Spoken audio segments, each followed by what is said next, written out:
Mormon Misfires. Aztec scrolls prove the Book of Mormon is true. New evidence. The YouTube communicator known as Rise Zion argues that if the Nephites, described in the Book of Mormon as a wealthy, educated Semitic group, really existed in the Americas until around 400 AD, there should be clear and undeniable evidence of their influence. And he's absolutely right. Even if their civilization was wiped out, cultures don't just vanish into thin air. Traces of their religion, language, architecture, something, would have persisted and bled into surrounding cultures, because that's what civilizations do.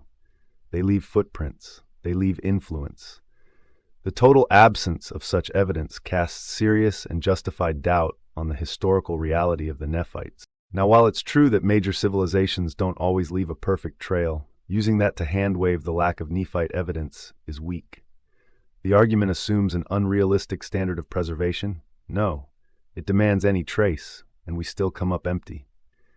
Yes, the archaeological record is incomplete, but we're not talking about a tiny tribe. We're talking about a supposedly massive, literate, temple-building, war-waging, Jesus-preaching civilization. The Olmec are often brought up as a comparison, but that falls flat.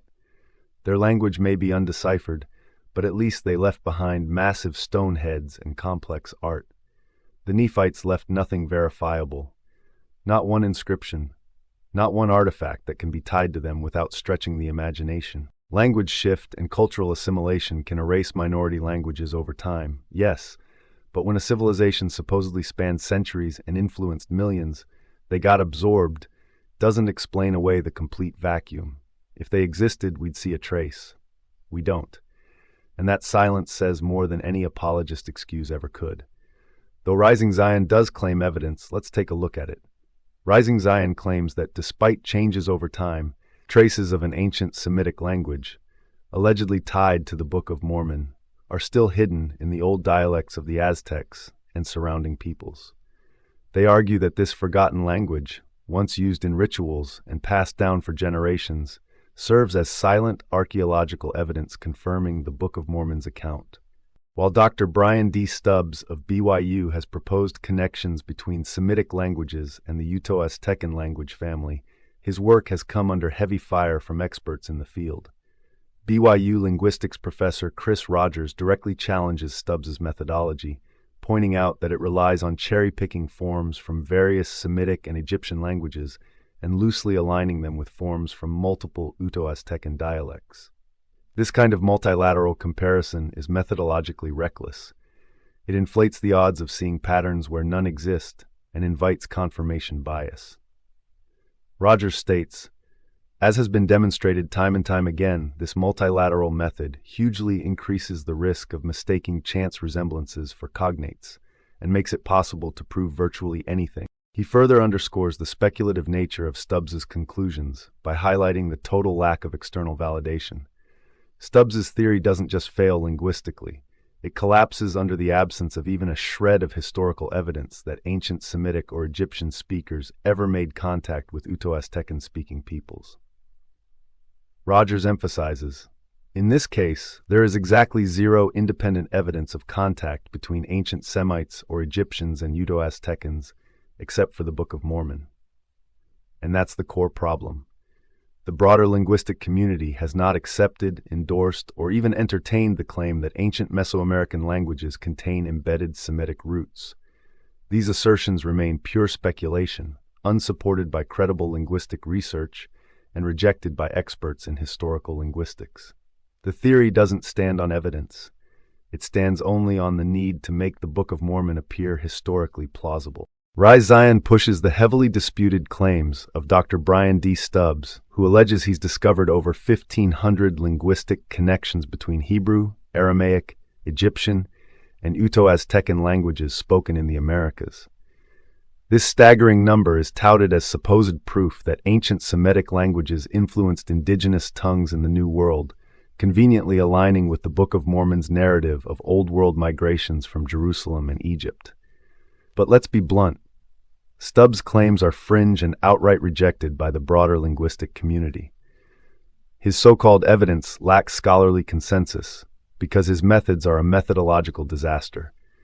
Rather than using rigorous comparative historical linguistics, the gold standard for proving language relationships, Stubbs engages in a mix-and-match approach, cherry-picking phonetic similarities across multiple languages with no concern for consistent sound shifts or historical context. It's linguistic gerrymandering at its worst. As BYU linguist Chris Rogers has pointed out, finding superficial vocabulary similarities means nothing if the methodology behind them is garbage. Random resemblances between words are easy to find if you're digging for them across languages and time periods with no constraints. And that's exactly what Stubbs is doing, padding a list of 1,500 connections by stretching coincidence into theory and calling it science. Take this simple example, the word father in English and pater in Latin. They sound alike and mean the same thing, but guess what? They come from entirely different language families. English is Germanic, Latin is Italic. Those kinds of coincidences don't prove a connection. And if you're desperate enough, you can find thousands of these kinds of matches between completely unrelated languages. That's not evidence, that's noise. Real linguistic relationships are built on systematic, repeatable sound changes across core vocabulary over time. Stubbs doesn't deliver that.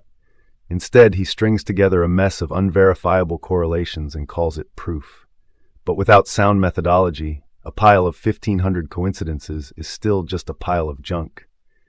The fact that no credible linguistics department endorses Stubbs' conclusions, and that even BYU linguists like Chris Rogers and Royal Scouson's collaborator John S. Robertson have critiqued or avoided endorsing his methods, should be a blazing red flag to anyone paying attention. When even scholars within Mormon academia won't back these claims, you know the research is on thin ice. This isn't revolutionary linguistic work. It's a textbook case of confirmation bias wrapped in pseudo-academic packaging, tailor-made to prop up a religious narrative. Stubbs' of 1,500 so-called connections are not compelling evidence. They're a mountain of unvetted speculation, and serious scholars know better than to take it seriously. Rising Zion continues to promote the dubious claims of Dr. Brian Stubbs, who allegedly uncovered significant linguistic connections between Uto-Aztecan languages and Semitic languages, especially Egyptian. Jeff Lindsay, citing Stubbs' work, asserts that a staggering 10%, even up to 30% of Uto-Aztecan vocabulary shows striking parallels to Semitic languages. Lindsay argues that these supposed connections go beyond mere word resemblances and include systematic sound changes and possible grammatical influences. He seems to suggest that these findings exceed the standards that are typically required by linguists to establish solid language relationships. Rising Zion, meanwhile, is bewildered that so many, including members of the Church of Jesus Christ of Latter-day Saints, remain unaware of this groundbreaking research. But let's cut through the fluff. The claims about Dr. Stubbs' research linking Uto-Aztecan languages to Semitic tongues, as cited by Lindsay, are highly contentious and have been flatly rejected by the vast majority of linguists in the field. Yes, Stubbs may have found some surface-level similarities between the languages, but the methodology he employs is deeply flawed. Leading linguists, including BYU's own Chris Rogers, have called out these methods as speculative at best. Superficial word similarities or isolated cognates do not prove a genetic link between languages. Such similarities can arise by sheer coincidence, parallel development, or borrowing, none of which points to the kind of historical contact that Stubbs and his proponents claim. Now, the bold claim that 10% or even 30% of Uto-Aztecan vocabulary shows Semitic influence? That's simply not supported by credible, peer-reviewed linguistic evidence. A legitimate linguistic connection isn't built on cherry-picked word matches. It requires systematic, predictable sound changes and grammatical patterns, things that can be tracked across multiple languages within a family. These kinds of consistent changes are conspicuously absent in Stubbs' research, which is why his conclusions remain speculative and widely ignored by the academic community. And let's not pretend this work is groundbreaking.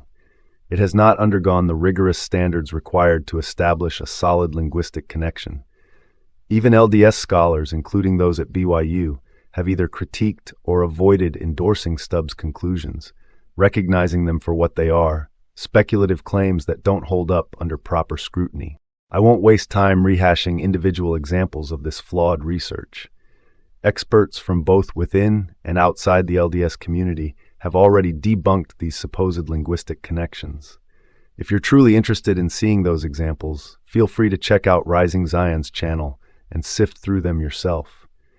But don't be fooled by a thin veneer of academic language. This so-called research doesn't stand up to real scrutiny. Rising Zion touts Dr. Brian Stubbs' 2017 paper as groundbreaking research that introduces a revolutionary understanding of pre-European history in the Americas. They claim that his findings could eventually reshape history books, but concede that it will take time for mainstream acceptance. The commenter also stresses that while the research is intriguing, the ultimate way to determine the truth of the Book of Mormon is through personal revelation, rather than scientific data. They share that their own testimony of the Book of Mormon came not from scholarly work, but from a spiritual confirmation through the Holy Ghost. However, let's be blunt. While Dr. Stubbs' paper may have undergone the peer review process, that doesn't automatically lend it the weight of universal acceptance. Peer review checks for basic scholarly rigor and errors, but it doesn't guarantee that the claims are solid or beyond dispute. In fact, the paper has drawn sharp criticism from many within the linguistic community.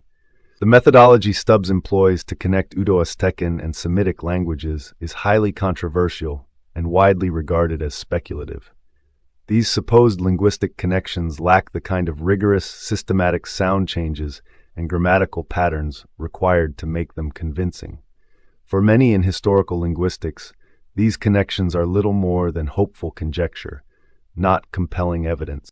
To suggest that Stubbs' research could potentially reshape entire historical narratives is premature at best. The academic process doesn't work that quickly. Real paradigm shifts in history take decades of research, verification, and scholarly consensus. Stubbs' work has not yet reached that level of widespread acceptance.